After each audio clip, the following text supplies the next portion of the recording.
ছোট ভাইটা কখন আসবে কসম মুই দুই ভাইয়ের রোয়া নালাই হয় কত সুন্দর হয় রোয়া ওখানে নালে বাড়ি কিনে হয় মুই ওখানে যাই হচ্ছি ওখানে ইয়া করবি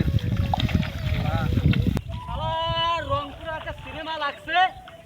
বরবাদ সিনেমা ওই জুল্লু মাল দে আগে পরে ছবি দেখে আসলো বড় ভাই তুমি দেখাইছে সকালবেলায় ওই যে ইয়া ওয়াবাড়ি নেলার জন্য মুই কোনো জাঙ্গে নাই এই নদী পার হয়ে যাওয়া কত ওয়াবাড়ি নেলা শালার দুপুর হয়ে গেল খিদেও নাকছে শালা ছোট ভাইটা কাজ করে কসম যদি আসি নাই ভাত টাত খায় কোনো ভাই কাজ করে বাড়ি চলে গেলে হয় শালা ওয়াবাড়ি দেখাইতো বড় ভাই একটা কাজ করে চলে যাবে এই তো নিলাম তারপরে মুই দেখান যে মুই সকালে কাজ করনু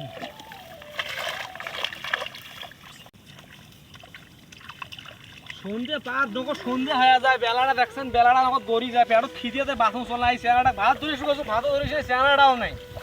এ ভাইজান এই তোমরা কাক কি অঞ্চল এই তুই কোন বেলা আসলু এই মুই তো সকাল থেকে তোমার সাথে একটা কাজ করছি হলো মুই তো দেখো না এখানে আপনি গোটা এখানে মুই নিলাম আর তোরা দেখেন না চোখ দিয়ে দেখেন না কোড়ে গেছলু কোড়ে গেছলু আরে মুই সকাল থেকে আটেও আবার তুই ওয়া নিলাম বাপ রে বাপ মোর ভগতে পেট চুনচুনে চল আচ্ছা আসছি ওখানে নেলা মুই না আইসুং দে আচ্ছা যাও তোমরা যাও বাবা মু বাঁচলু রে বড় ভাইয়ের হাত থাকি ওখানে নিলি তখনই বাড়ি পালা